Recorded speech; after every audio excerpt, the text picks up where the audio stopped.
And welcome back, Pokemon trainers. It is finally time. My name is Joe Brown. I'm joined by Justin Carris, some of the OG casters here for the Liberty Garden Midseason Showdown. This is the finals of our Saturday MSS. Of course, we're actually in round 5 of the Premier Challenge already. It's a best of 1 PC that started with over, I believe, 85 masters that joined. So we had 103 for the MSS, 85 for the PC. We're doing great here, Justin. We have Arbin Tumaneng, I'm sorry if I'm saying it wrong on there, and then James Evans. These players have really had a grueling day, starting all the way from round 1 of Swiss to being here in the finals. Yeah, I'm actually really impressed with the play that all the players have brought today. I really couldn't have asked for a better show. And honestly, these are two of the people that stood out to me the most today, both with, very intelligent plays and with really interesting team building. I know that James is kind of using what would be an outdated style of team for this metagame, but you have to use what works for you. And obviously in the last set, in his top 4 set, he was very comfortable, barely managed to eke out that win over Danzo. Very tight set, very well played.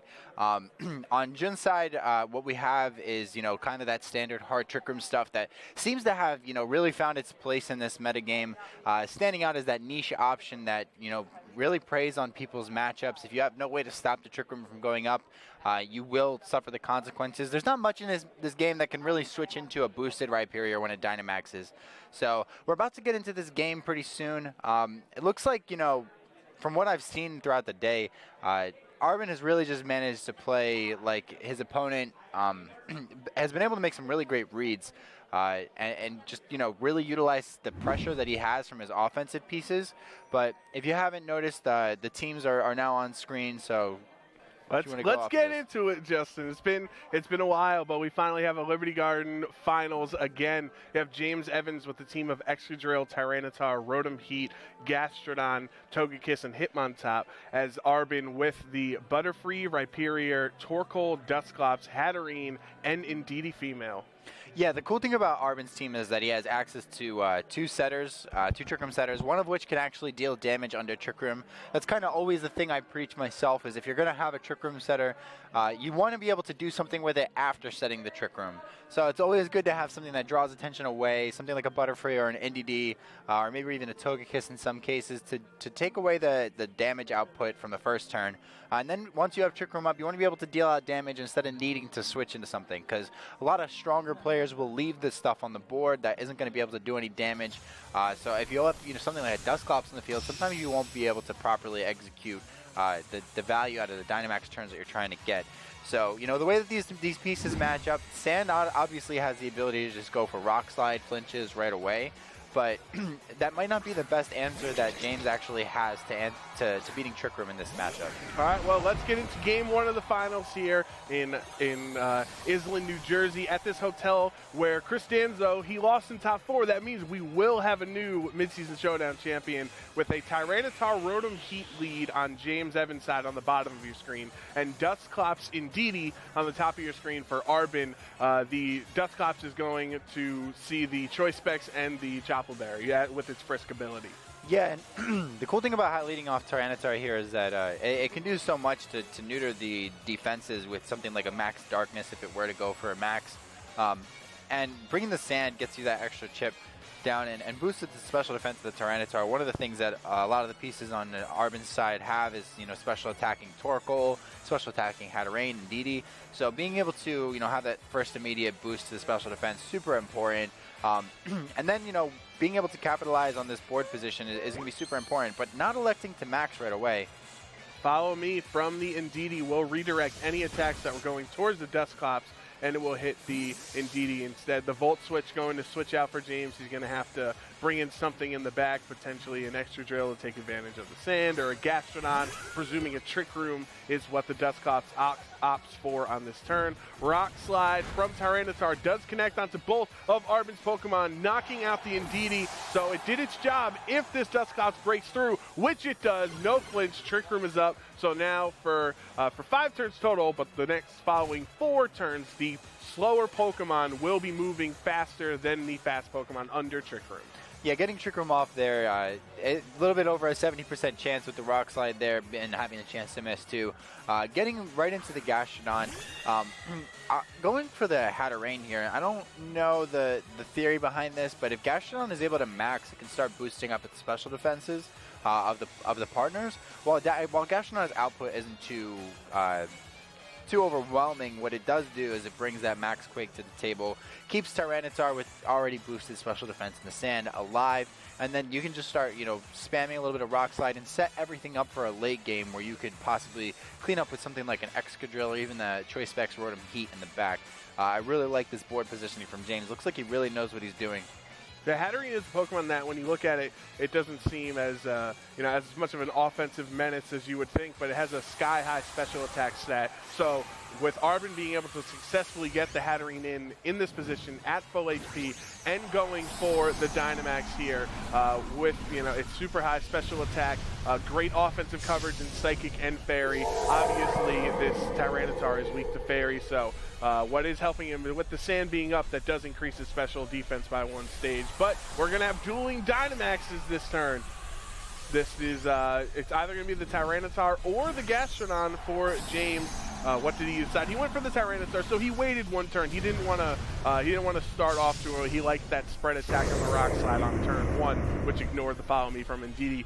So a Dark type against a Fairy type here and a Psychic type also. But the Gastrodon will protect, so now it's up to the Dusclops, who is the second fastest Pokemon here under Trick Room. But Will-O-Wisp onto Tyranitar does connect. Doesn't have a Lunberry, as we saw with the Chople Berry before, so his attack is neutered now. A Psychic attack into the Gastrodon will only do a little bit of damage because he protected, so only a quarter of it, and it shows Hatterene's Life Orb there. Max Darkness from Tyranitar also being a neutral hit into the Hatterene. Does not do too much, but consequently, for following turns, it will decrease the special defense of both the Dusclops and the Hatterene. Yeah, and I really like the thinking behind James' play there. What he wanted to do is he wanted to, utilize the output of Tyranitar's physical offense into the Hatterene, but not expecting the Will-O-Wisp, at least this turn. Probably trying to call a switch from Arbin into something like maybe a Rhyperior or a Torkoal. I would assume the Rhyperior, but going for the Dynamax immediately with the Hatterene, just to get that offensive output with the Max Psychic is going to be very important. This turn electing instead to go out for the switch into something like the Torkoal here. That is going to change the weather, though, so Torkoal switching into the Dusclops spot will set up the sun, meaning this Tyranitar does not have that boost from the sand anymore. The Gastrodon will switch out into Hitmontop, who's going to intimidate both the special attackers, obviously not mattering. But what this does show is all 4 of James's Pokemon in this game 1, as Arbin has not revealed, or he didn't reveal it, excuse me, with D&D. So we know all 4 Pokemon on each side. Max Starfall is not enough, even though it's super effective, to knock out the Tyranitar. He didn't even need the special defense boost from the sand. He still took that hit. And that's with a Life Orb boost from a very strong Fairy type. Max Darkness yet again into the Hatterene will now lower the special defense down to -2 on the Hatterene and -1 on the Torkoal. Now, the next turn we have the potential option for a fake out, right, from the Hitmontop into that Psychic Torkoal terrain slot. is actually We have no, I thought we had the Missing terrain because of Starfall. Right. Good call there. The big thing there is that the Starfall didn't actually knock out the Tyranitar. That I think that actually ends up working against James a little bit. Even though it did get the damage off, it didn't do enough. And I feel like there's just not enough time for him to capitalize on the special defense drops that he's getting from the Max Darkness.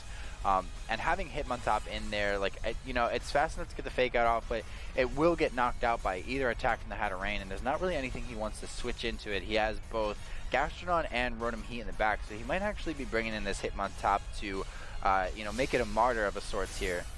Max Guard from Tyranitar.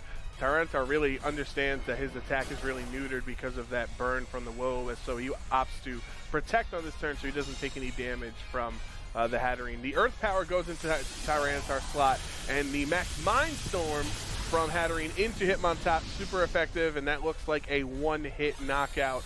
So James gambled, and he gambled wrong there with the Wide Guard. He was expecting an Eruption or a Heat Wave from the Torkoal, and Arbin didn't fall for it. Yeah, and then the Hitmontop going down there, as I said, there wasn't really a way to avoid that situation. Arbin has played this, kind of immaculately.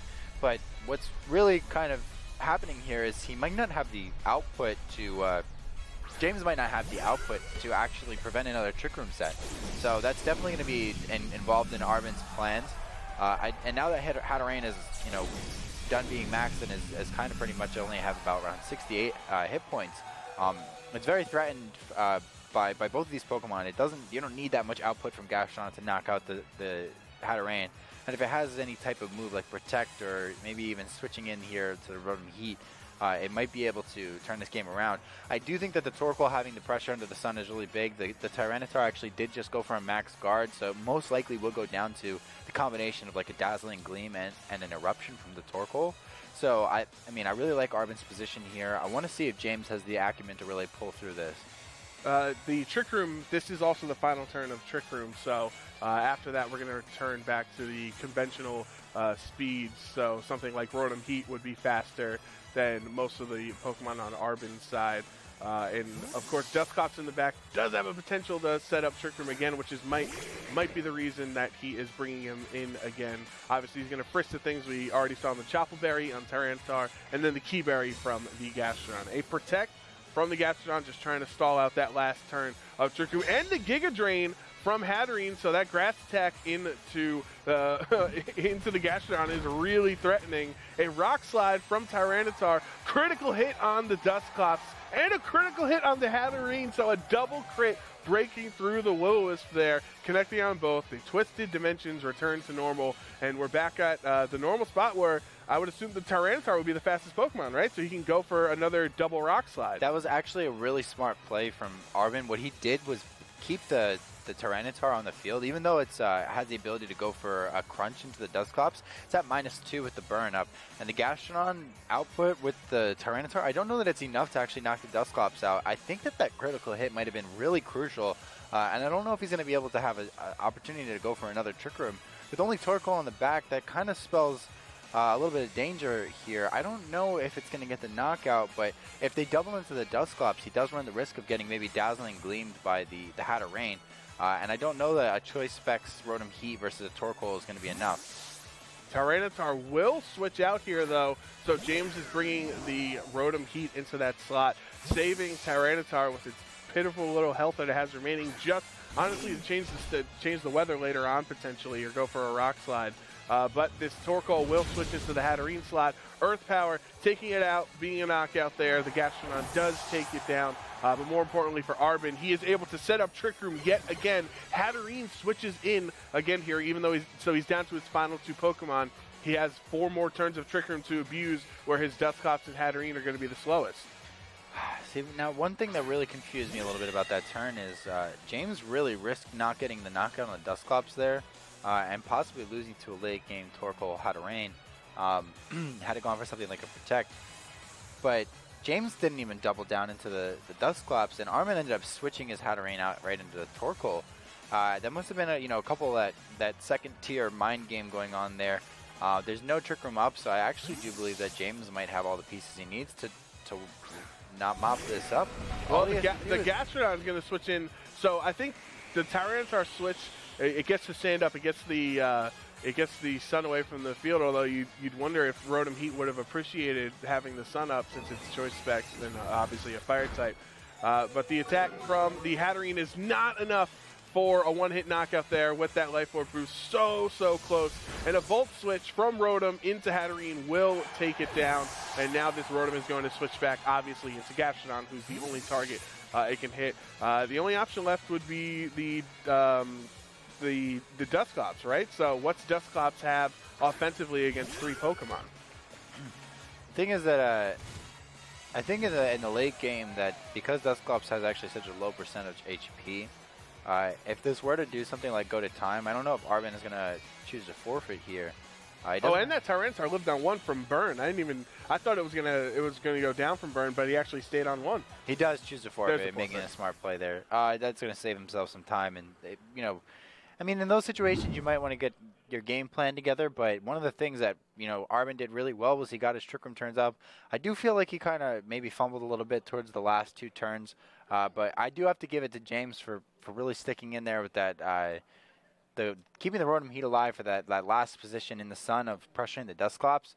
Had Arbin had gotten that Rotom Heat in, it would have just gotten clean knocked out by the Choice Specs in the sun overheat. That's why I was saying I really feel like Arbin did a really great job keeping his pieces in the right spots. Yeah, I thought so too. I thought he was in in the positive spot for most of that match, but I guess James just persevered through the multiple trick rooms, and he obviously the crit rock slides helped also. But he I think you talked about like James's composure before the match started, and now like he doesn't get worked up or he's always staying consistent or calm, and I think that's what really proved in that match how he was able to come back from what looked like Arbin in a positive position. Yeah, James has competed on the world stage for the title of champion, and that's something that you carry with you for your entire career. I do really think that if he can play a little bit better with the Gastron in this game, I don't know that Arbin has a way around, the max Quake boost and stuff like that. The Gastron having access to Protect is huge. I think that really played a part in him being able to clutch out that last turn of Trick Room. I think it's a great team-building decision. And I want to see, just how he gets that Gastron in a position and saves for the late game. I don't know that he has any reason to choose other Pokemon for what he wants to accomplish in the game plan and stalling out the Trick Room. But I will say I think that bringing the Hitmontop kind of felt a little bit like a slight liability at times. He wasn't able to get a Fake Out off in the Psychic terrain. It was smart that he was able to bring it in when it went for the Starfall. I wonder if he actually kept that in mind when bringing Tyranitar, that he would have to force the terrain switch to Starfall to make it Misty, so he'd be able to get a Fake Out. I think that actually could be really gigantic brain from like this young kid. I really am enthusiastic about the prospect that he made that call himself. But if he's thinking on that level, I mean, I wonder if Arbin can even keep up at this point. Right now, it looks like James is primed to, roll him over. So let's see how this game goes, man. Well, Arbin's no slouch himself. I'm pretty sure he's actually been playing longer than both of us. I'm pretty sure he's been like a veteran guy in this region. He has, so he's he's got the old head cred compared to the young buck in James Evans. So game 2 of the finals of the Liberty Garden Midseason Showdown are Saturday MSS. James is up 1-0 with the Tyranitar Rotom Heat lead on the bottom of your screen, and on the top of your screen, yet again, the Hatterene in DD for Arbin. Yeah, I think that this is just kind of one of those matchups where these are the go-to leads. There's just a package of, like, get that NDD right out there, get your Trick Room up, and then, you have to play your turns to their optimal output. The Volt Switch pretty free. I don't know if he's going to target the same slot. I don't know that he targeted the NDD last time. He might have actually gone into Hatterene. But this time with the Hatterene being out first to get the Trick Room up and not having to switch it in, that's going to buy Arbin an extra turn at Trick Room. It could be very important in this game. I think that the problem here with the way that the position is that once he gets Gastrodon in, I wonder if, Dusclops not being on the field, if he's going to be able to prevent a Will-O-Wisp, but he risks Discharge and paralyzing his own Pokemon. Yeah, Discharge will hit everybody on the field, paralyzes the Hatterene, Rock Slide connects onto both of Arbin's Pokemon, and there's the flinch from the Hatterene, so he is not able to get Trick Room up, and that Indeedee was kind of embarrassed on that turn where he said, follow me, and then he just used 2 spread moves that didn't care about follow me. And honestly, as much as I want to be, excited and riveted about the way this match is going to play out, that is good game. I am sorry. If you know how Hard Trick Room works, it is a gimmick, and if you cannot get it off the field, if you cannot get a Hard Trick Room off turn 1, you're pretty much doomed. And he has Discharge from Rotom, and it will not miss. So, I'm not going to congratulate our champion yet, but if Arbin pulls this off, I will. I'll donate one of my organs to him.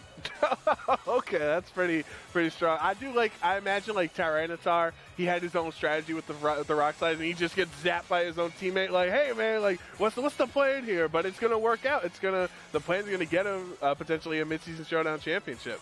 So the Indeedee is going to switch out on this turn. Of course, that Hatterene was paralyzed on the previous turn, so he was not able to set up Trick Room. If he did get Trick Room up, obviously he'd be even faster under it from the paralysis. But Rhyperior goes into that slot, and the Gastrodon will switch into the Tyranitar slot. That's more like it, discharging next to a ground type and knocking out the Hatterene there. So the The Gastrodon also threatens potentially the Tyranitar when it switches in, but Rhyperior. We've seen a million Rhyperior Dynamax here, so that might be Arbin's strategy. If he has Dusclops coming in here, there is a chance that he might actually be able to get off a Trick Room. But it will be Torkoal, and that's kind of what I was a little bit afraid of. There isn't too much that he can do to prevent Gastrodon just from going for Max Quake and pretty much just putting himself in the game-winning position. I believe James probably also has that Hitmontop in the back, so as long as he chooses to not activate the weakness policy on that Rhyperior, presuming it's a weakness policy, he should be in a fine position. That turn 1 play, super smart. The actual odds of getting that play off and preventing a Trick Room are pretty high, so I mean it's almost around 50%. So really well played from James. I'd really like to see if there's some play that Arbin has up his sleeve to maybe pull this one off. Oh, Arbin baiting with the Torkoal, not keeping it in, just switches it in at the start and then brings Indeedee back out, potentially as a sack on this turn. I was actually expecting Tyranitar to switch back in on this turn in one of the slots to get rid of the Sun, but James obviously 1 step ahead of Arbin and like 5 steps ahead of me. The Rhyperior will Dynamax on this turn, increasing its HP, doubling its HP, and using it. Rhyperior is one of the best Dynamax Pokemon in the format. Gastrodon will Protect. We saw how pivotal Protect was in Game 1 for it, letting it live through the Trick Room. And it's not going to get hit by anything, but this Discharge will hit the Indeedee, knocking it out. Obviously does not hit the Rhyperior since he's a ground type. This Max Quake, though, from Rhyperior into the Gastrodon is not really going to do too much because of the Protect, but it will give Rhyperior a special defense boost here. So now that's +1. It's going to activate the Key Berry also from the Gastrodon, so that's going to increase his defense by 1 stage here. Yeah, and I don't know if James actually wants to just keep his Gastrodon in a position where he has the Key Berry and can soak up damage a little bit better before going for the max. But he might also just want to be recovering here. I think it was smart from Arbin to not actually go for the Rockfall there, so he has a possible chance to get off maybe a Solar Beam into that Gastrodon. But the Rotom, the problem is that, James can't actually do too much switching here, so he does have to kind of play a little bit carefully.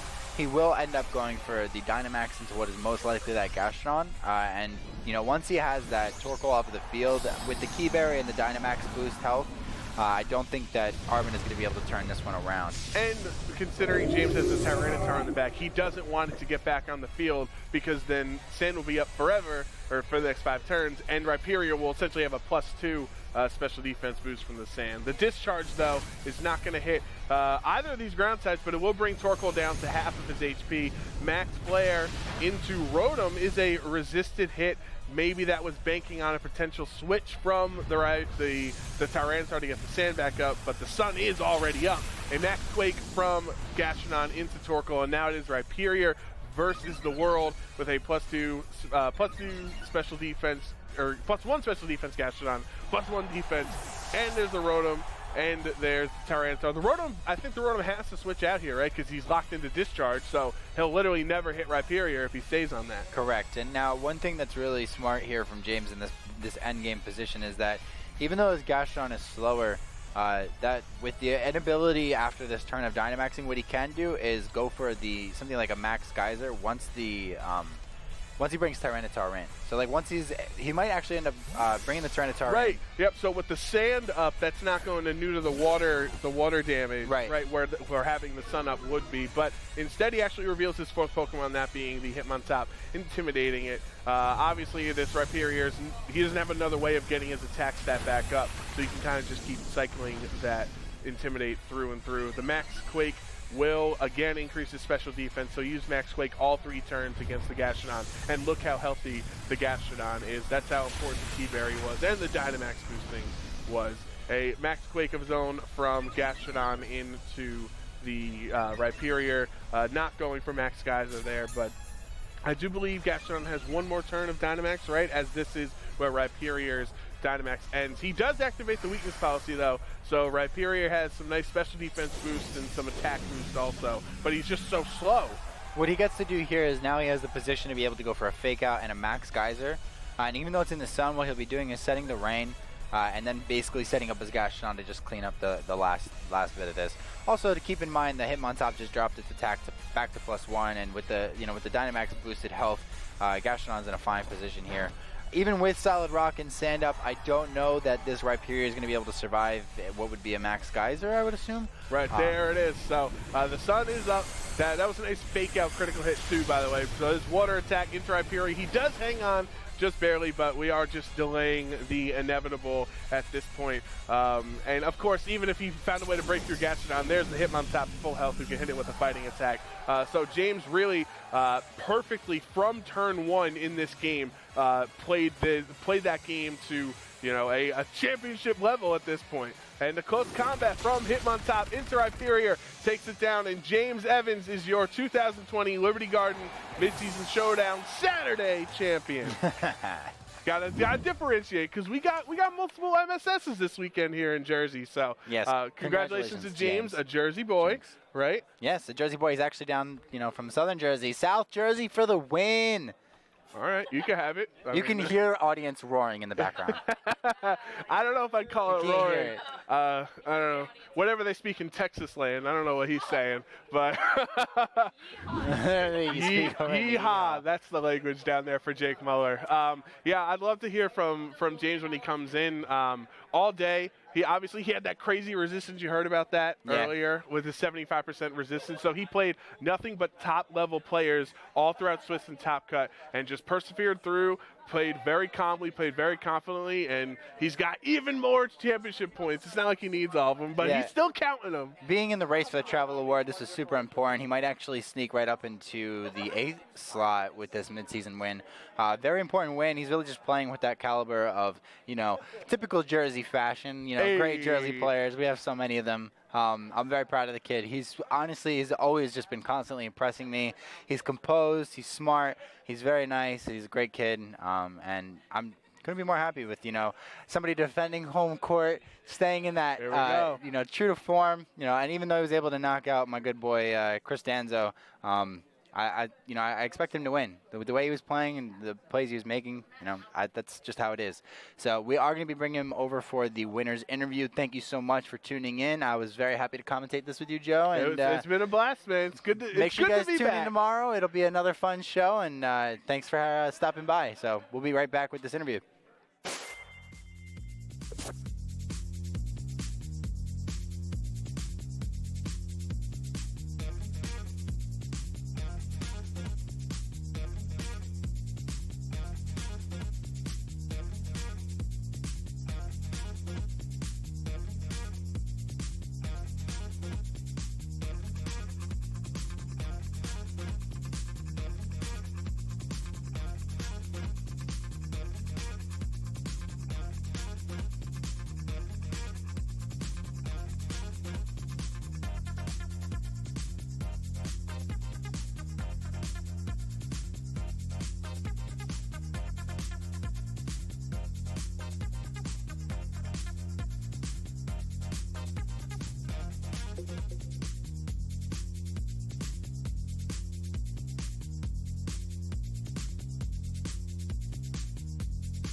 Hello, everybody. I am here with James Evans, the winner of your very first MSS this weekend from Liberty Garden.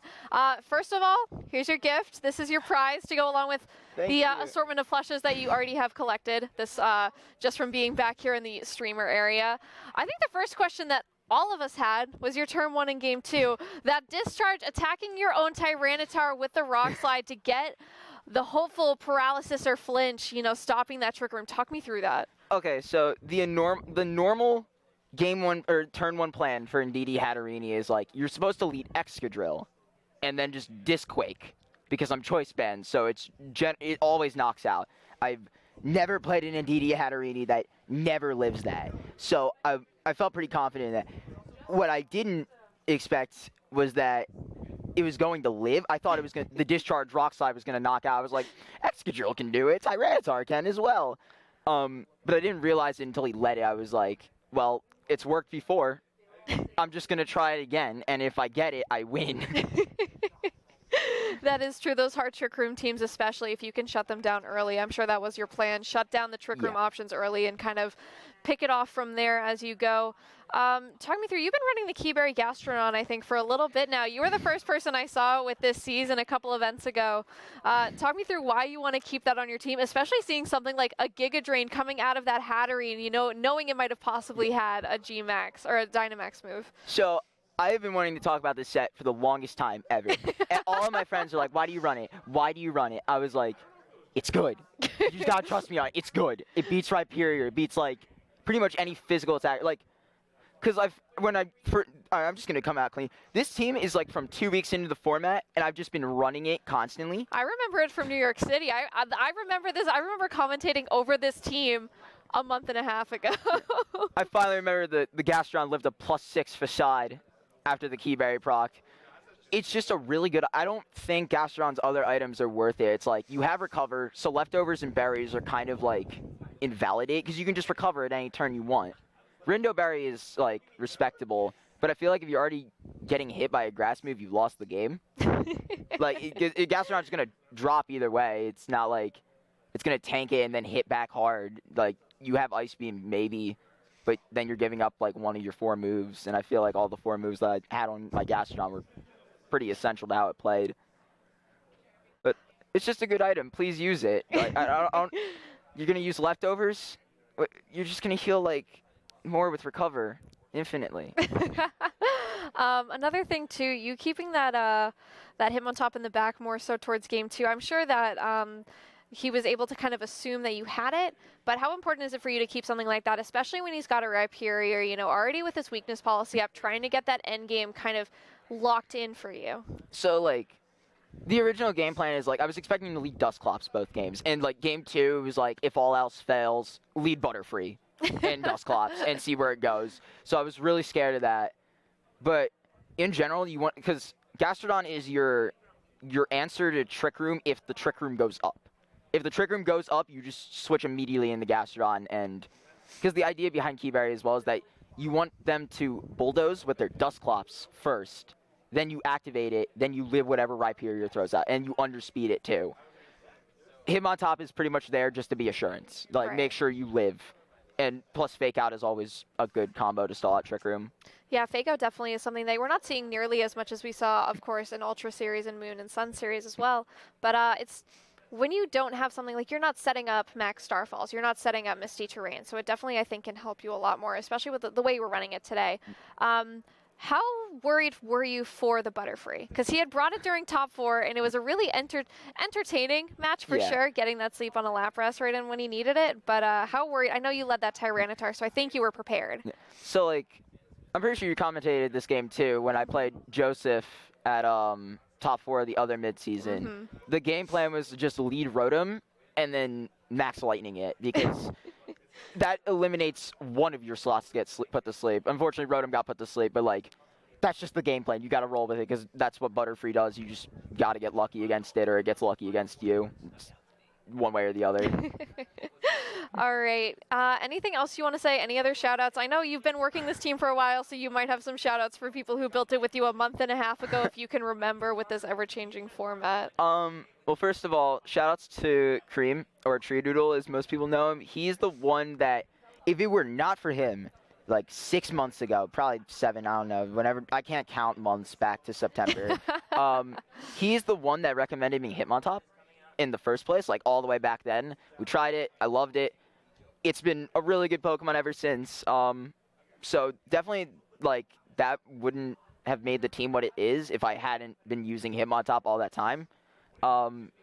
Shout outs to Aaron Trailer for being a really supportive guy and being nice to me. Yeah, I have that same shout out. Thank you. Just shout outs to Ben, Wacka, Connor, everyone else. Bumbo. Bumbo. Yeah. Bumbo. We got the Bumbo shout out earlier today, so I did want to make sure we threw it back to Bumbo. All right, guys, I do think that is going to wrap it up for us. We are excited to see you tomorrow as well for the second half. Can you imagine we've only played one half of the games this weekend? Oh, boy. So we will be back again tomorrow with the second half. All right, guys, so we will be back soon. Thank you so much.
Gentlemen.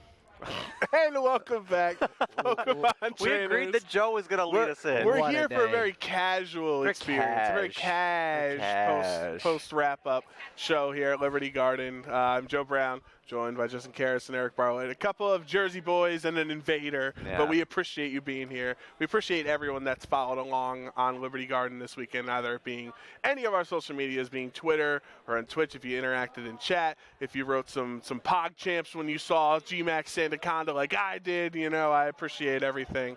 But let's start with Eric. Obviously, we had James Evans just winning the event. He's one of the best players, not just in this region, but in North America, as he's in that travel award race. So, what do you think we learned here today from this 103-player midseason showdown? Gastrodon is a good Pokemon. I think James used it very effectively, and I definitely think it was a very solid Pokemon to end a lot of his game. You could already, just from watching James's games all throughout Cut, you notice that Gastrodon was almost always there in the end.